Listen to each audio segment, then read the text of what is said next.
Di podcast kali ini, gue mau cerita tentang masa-masa kuliah. Sebenarnya gue mau ngundang 2 orang teman gue. Gue kenal mereka itu di semester 3. Sebelumnya gue tanya ke mereka berdua, "Bro, gue mau buat podcast nih sama lu berdua. Lu pada mau kagak?" Kebetulan mereka berdua sangat antusias mendengarnya. Tapi yang gue mau ceritakan yang ini bro. Gimana menurut lu berdua? Kenapa harus cerita yang ini bro? Kan masih banyak cerita yang lain yang bisa diceritakan. Suka-suka gue dong. Ini kan podcast gue. Emangnya lu berdua punya cerita apa? Inspiratif, edukatif, atau apa? Nggak ada kan? Ya udahlah, cerita ini aja. Cerita ini kan menarik. Oke kan? Ya udah, lu atur aja bro. Kapan dan di mananya? Kampret banget sebenarnya nih ya. Karena mereka berdua super sibuk dan hanya janji-janji doang. Ya udahlah, gue ceritakan aja. Tapi gue udah izin mereka berdua.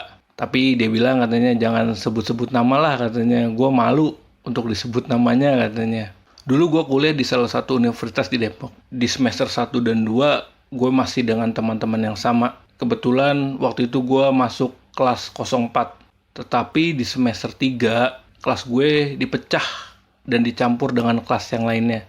Kebetulan gue masuk kelas 011. Nah, disinilah gue bisa bertemu dengan mereka berdua, Tom dan Jerry. Bagi teman gue, Tom dan Jerry, ujian adalah perang. Mereka berdua adalah ahli strategi perang dan bergerilya.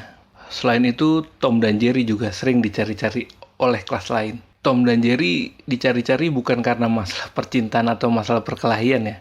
Biasanya kalau di kampus itu kan nggak jauh masalahnya dari percintaan atau perkelahian antara senior dan junior.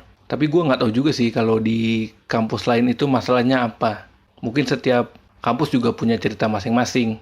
Selama gue berada di kampus itu, yang sering gue denger dan gue lihat ya 2 itu, percintaan atau perkelahian antara senior dan junior.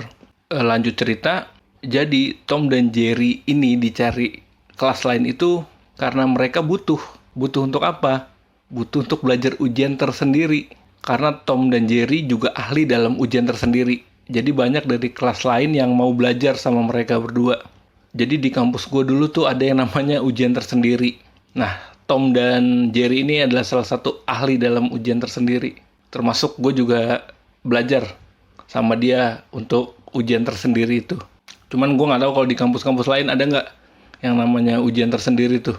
Dan ujian tersendiri ini bagi gue sih cukup ngebantu ya. Cukup ngebantu lah buat ngedongkrak orang-orang yang kayak gue gini lah. Cara Tom dalam menaklukkan perang dan menaklukkan gerilya sungguh di luar dugaan. Dan gue belum pernah lihat sebelumnya. Ini terjadi saat ujian semester 3. Biasanya kalau kita ujian, jamnya itu kan sudah diatur ya, sudah ditentukan. Pagi, siang, atau sore. Nah, kebetulan gue dapat jam siang. Di saat orang sibuk belajar dan membuka catatan, Tom melakukan hal yang beda dan unik. Dia mengeluarkan label dan pulpen dari tasnya. Untuk pendengar yang belum tahu nih, gue kasih tahu. Label itu adalah stiker kertas putih yang biasanya digunakan untuk menamai buku di sampul depan. Biasanya nih kalau SD dulu lah, lu pasti pernah lah punya buku yang ada label di pojok kanan atas atau pojok kiri atas. 1 lembar berisi 10 label putih. Sesudah dia mengeluarkan pulpen dan label, Tom meminjam catatan ke gue. Lu mau tahu nggak dia ngapain? Dan ini anjing banget menurut gue. Cara ini benar-benar di luar dugaan. Catatan gue diringkas semua sama dia menjadi sebuah amunisi untuk perang dan bergerilya. 10 label putih yang tadinya kosong diubahnya menjadi senjata mematikan. Gila nih orang. Anehnya lagi, oh ya gue mau ngasih tahu dulu nih. Tom itu adalah anak laki-laki dan orangnya santai banget. Kalau ke kampus, dia tuh cuman pakai kaos dan celana jeans. Itu pun kadang robek-robek bro. Dan dia punya tanda lahir di bagian wajah. Dia itu berbadan besar dan berambut gondrong. Tapi gue nggak tahu nih sekarang dia itu masih gondrong atau urak-urakan atau gimana, gue nggak tahu. Tapi anehnya, kalau dia menghadapi ujian, Tom selalu menggunakan kemeja lengan panjang. Rapih banget pokoknya. Dan di sini gue baru tahu manfaat kemeja sesungguhnya itu bagaimana. Ini berkat si Tom kampret ini. Biasanya kan kalau kita ujian, selain belajar untuk bisa menjawab soal-soal, pasti juga kita tuh mencari tempat duduk yang strategis. Dan gue selalu ingat pesan dari teman gue yang lain, yaitu Jerry. Dia juga nggak jauh beda dengan Tom. Berbadan besar, berjambang. Jambangnya tuh kayak Elvis Presley. Terus juga berkumis dia. Dan gue inget banget kalau makan bareng dia, makanan favoritnya di kampus ya adalah nasi padang plus cincang. Dia bilang makanan terenak itu bukan rendang, melainkan cincang. Dan daging cincangnya itu bukan daging, melainkan cincang lemak. Kalau dimakan tuh krenyes-krenyes gitu. Waktu itu gue pernah nyoba sih sama si Jerry ini. Oke, lanjut cerita. Dia bilang begini, tempat duduk yang strategis itu menentukan sebuah prestasi. Anjay banget nih orang. Lu bayangin aja tempat duduk menentukan sebuah prestasi. Ide gila dari mana coba? Selain Tom yang ahli strategi perang dan bergerilya, rupanya Jerry juga punya strategi perang tersendiri. Caranya sih nggak jauh-jauh beda sih sama milik Tom. Tapi bedanya dia menggunakan trik sulap untuk menghadapi perang. Lu bayangin deh tuh, ujian ada trik sulapnya. Bagaimana coba? Lu mau ngeluarin burung dara atau ngeluarin kodok? Apakah ada soal-soal yang menjelaskan tentang bagaimana cara lu ngeluarin burung merpati dari topi, atau kodok dari jas, atau menghilangkan koin dari kuping? Trik ini digunakan Jerry ketika sedang terdesak. Dan Jerry mempunyai 3 cara untuk menaklukkan perang. Cara pertama yaitu cari tempat duduk yang jauh dari pengawas. Yang kedua, cari teman yang mau diajak kerjasama dan duduk berdekatan. Jadi kalau lu lupa apa yang lu pelajari, lu bisa sharing-sharing deh tuh sama teman lu. Makanya lu kalau ujian itu carilah teman yang mau diajak kerjasama. Ini menurut dia ya. Tapi cara yang ketiga ini bangsat banget menurut gue. Dia bilang, lu harus punya yang namanya trik sulap. Jadi ketika cara yang kedua gagal, lu bisa keluarin cara ini. Dan untuk menggunakan trik ini, lu harus menggunakan cara yang pertama dulu. Maksudnya dia gini, ketika lu mau menggunakan cara yang ketiga, lu harus memenuhi syarat dulu nih, yaitu cara pertama. Cara pertama kan tadi kan cari tempat duduk yang jauh dari pengawas. Nah, ketika lu udah memenuhi syarat yang pertama, lu baru bisa menggunakan cara yang ketiga. Dan ini anjing banget menurut gue. Gue bingung dengan cara yang ketiga. Gue masih belum ngeh apa yang dia maksud. Apa hubungannya ujian dengan trik sulap? Akhirnya dia jelasin ke gue. Lu harus bisa mengeluarkan benda-benda yang ada di bagian tubuh lu dengan kecepatan tangan. Trik yang ketiga ini ada 7 bagian yang harus lu kuasain. Trik pertama, kaos kaki. Trik ini mengeluarkan benda-benda yang ada di kaos kaki dengan cara menjatuhkan pulpen ke bawah. Trik kedua yaitu saku kantong.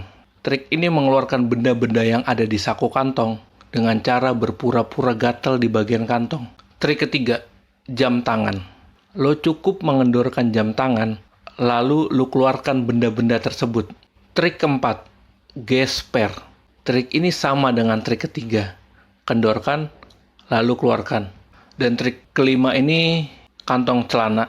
Dan trik ini cukup memacu adrenalin Anda. Karena benda yang dikeluarkan cukup besar, dan misalkan berbunyi, ini akan mengundang perhatian. Jadi, jangan lupa di silent. Soalnya kan terkadang kan orang suka lupa di silent. Jadi, jangan sampai lupa di silent. Trik keenam, bullpen. Trik ini memang agak sedikit susah bagi pemula, karena harus bisa mengeluarkan benda yang ada di dalam bullpen. Trik ketujuh, lipatan celana jeans. Trik ini sama dengan trik yang pertama. Jadi lu harus pura-pura tuh jatuhin pulpen dulu. Lalu lu baru bisa tuh ngeluarin benda yang ada di lipatan celana jeans tersebut. Oh, jadi ini yang namanya trik sulap itu. Rupanya trik sulap bisa juga ya dimanfaatkan dengan yang lain-lain. Dan gue berpikir, ini sebenarnya gue masuk kampus apaan sih? Selain gue belajar mata kuliah yang ada di kampus, gue juga diajarin cara menghadapi ujian dengan maksimal. Cara main sulap, cara perang, bergerilya saat ujian. Tapi menurut gue unik sih cara ini sih. Gue belum pernah tahu dan baru denger juga sih cara-cara seperti ini. Dan ini adalah ujian pertama gue di semester 3 dengan teman-teman yang baru di kelas 011. Karena di semester sebelumnya kan gue masih di kelas 04.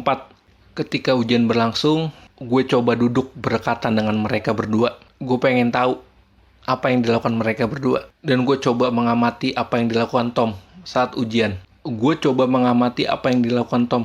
Karena gue tertarik sih apa yang dilakukan Tom saat ujian. Buat apa dia repot-repot nyatet catatan gue di label. Gue pengen tahu apa yang dilakukan dia sih sebenarnya. Karena cara Jerry untuk bergerilya sudah dijelaskan tadi. gue masih penasaran dengan cara Tom bergerilya untuk menaklukkan perang. Karena menurut gue, cara yang dilakukan Tom itu tidak masuk akal. Kenapa? Karena label yang digunakan tuh cukup besar. Satu lembar berisi 10 label. Apabila dikeluarkan pasti kan akan mengundang kecurigaan pengawas ya. Pasti akan mudah ketahuan lah. Dan gue berpikir, menurut gue lebih aman cara yang digunakan Jerry untuk bergerilya. Tapi apa yang gue pikirkan salah. Gue berpikir label tersebut akan dikeluarkan dari kantong saku ataupun kantong celana. Tetapi tidak rupanya. Dan gue baru ngeh. Kemeja panjang Tom yang tadinya rapih, rupanya sudah terbuka semua kancingnya. Gue terkecoh dengan besarnya label tersebut. 10 label yang berisikan catatan-catatan gue tadi ditempelnya di dalam kemeja. Lu bayangin deh tuh apa yang dilakukan Tom. Gue aja sampai tercengang liatnya. Kok bisa dia berpikiran seperti itu? Gue aja nggak kepikiran untuk melakukan itu. Gue yakin banget para pendengar juga nggak bakal kepikiran dengan cara yang dilakukan Tom. Mungkin lebih suka trik sulap yang dilakukan Jerry. Tapi gue juga pernah denger juga sih ada cara unik lainnya sih di kampus lain gitu. Jadi teman gue pernah cerita bahwa ada yang namanya cara ngebatik. Dan mungkin kalau teman-teman yang dengar cerita ini bisalah bercerita apa sih ngebatik itu. Oke, kita lanjut cerita lagi. Cara yang dilakukan Tom dalam mengerjakan ujian juga cukup unik. Kemeja yang sudah tidak terkancing tadi dibuka sedikit dengan tangan kirinya. Diliriknya lah amunisi tersebut untuk mengisi soal-soal ujian. Anehnya, Tom mengerjakan soal-soal tersebut dengan santai. Seperti tidak terjadi apa-apa. Sepertinya dia berpikir itu tidak ada yang mengintai atau mengawasi. Dan gerak-geriknya serta tingkah lakunya tidak ada yang mencurigakan. Dan gue berpikir cara yang digunakan Tom lebih aman dibandingkan cara milik Jerry. Kenapa? Karena cara milik Jerry mengundang perhatian. Karena dia harus berpura-pura menjatuhkan pulpen atau melakukan gerakan-gerakan tertentu. Cara-cara ini, menurut gue ya, justru mengundang perhatian pengawas. Dan sampai ujian selesai, Tom dan Jerry tidak pernah dapat teguran ataupun dikeluarkan saat ujian. Ketika ujian, Tom dan Jerry adalah orang yang terakhir keluar. Ini aneh banget sih. Biasanya kan kalau kita ujian itu orang-orang mau cepat keluar ya, habis ngerjain, udahlah pengennya cepat-cepat keluar ya, ibarat kata menyudahi tingkat stres lah ya. Tingkat stres apa yang kita udah kerjakan, kita bingung, kita pusing. Ya udahlah, kalau udah selesai ya udah kita. Tapi ini enggak. Tom dan Jerry memilih menjadi orang yang terakhir keluar saat ujian. Dan gue pernah nanya alasan mereka berdua. Kenapa sih lo berdua menjadi orang yang terakhir keluar saat ujian? Ini alasannya Tom. Dia bilang ujian itu adalah perang. Jadi ketika ada seseorang yang tidak tahu medan perang, apakah dia akan selamat dalam perang? Ya pasti tentunya tidak. Gue bilang sama si Tom, salahnya dia lah Tom. Udah tahu orang mau perang, kenapa tidak belajar strategi? Kan ketika kita belajar strategi, kita bisa bertempur di medan perang. Rupanya Tom punya jawaban lain. Dia bilang begini, mungkin kita sudah belajar strategi untuk perang di medan perang. Akan tetapi, setiap orang berbeda-beda saat menghadapi pertempuran di medan perang. Bisa saja apa yang sudah dipelajari lupa karena gugup dan berbagai hal. Mungkin contoh kasusnya seperti ini. Mungkin bagi para pendengar pernah mengalami kondisi seperti ini. Contohnya seperti kita menghadapi sidang skripsi. Terkadang apa yang sudah kita pelajari bisa saja lupa karena gugup. Gugup, stres itu kan bisa membuyarkan pikiran, malah kadang-kadang blank. Dan bagi Tom, setidaknya dalam peperangan, Tom ini bisa ngebantu mereka keluar dari medan perang dengan selamat. Tapi gue nggak setuju, gue bantah itu.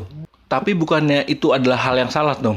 Lu mengajarkan orang-orang untuk tidak mau belajar karena menerima bantuan dari lo. Pendapat Tom, balik lagi. Semua itu tergantung dari sudut pandang masing-masing. Oh iya, Jerry juga punya alasan tersendiri. Jadi menurut dia, setiap orang punya tujuan yang sama saat ujian, yaitu untuk mendapatkan nilai yang bagus. Tetapi yang membedakan adalah caranya. Bagi dia itu yang membedakan caranya.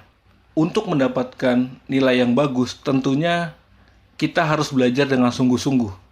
Tetapi setiap orang punya jalannya masing-masing. Dan gue gunakan itu apabila dalam kondisi gue lupa atau tidak yakin. Untuk sebatas pengingat, bukan untuk ketergantungan. Menurut Jerry, manusia tidak ada yang bodoh. Hanya saja setiap orang mempunyai daya ingat yang berbeda-beda. Ada yang langsung dijelaskan, langsung mengerti, langsung paham. Dan ada juga yang harus beberapa kali dijelaskan baru dia mengerti. Dan ada juga yang harus dijelaskan menggunakan gambar atau ilustrasi baru dia paham. Dan gue penasaran juga dong, kenapa kok dia jadi orang terakhir yang keluar saat ujian? Jerry bilang begini, buat apa sih lo ujian itu keluar duluan? Ketika teman lo tuh yang masih di dalam itu masih kebingungan. Dan Jerry tuh percaya bahwa ketika kita menolong seseorang, pasti suatu saat kita akan ditolong. Di balik itu salah atau enggak, itu balik lagi tergantung dari sudut pandang masing-masing orang. Karena si Jerry ini udah tahu konsekuensi yang akan diterima apa ketika dia melakukan hal itu. Intinya begini, ketika kita mendengarkan cerita, itu pasti ada sisi positif dan negatif. Yang baik bisa dicontoh, yang jelek jangan diikuti. Setiap orang memang punya pendapat masing-masing sih. Ya kali ini gue melihat dari sudut pandang yang berbeda. Tapi menurut mereka kan berbeda. Kita nggak bisa menyamakan setiap pendapat kita harus sama. Pendapat mereka harus sama. Karena mereka juga punya pandangan masing-masing. Mungkin bagi pendengar yang punya cerita menarik, bisa berbagi cerita bersama saya. Saya ucapkan terima kasih sudah mendengarkan podcast ini. Semoga kedepannya banyak cerita menarik yang bisa dibagikan. Wassalamualaikum.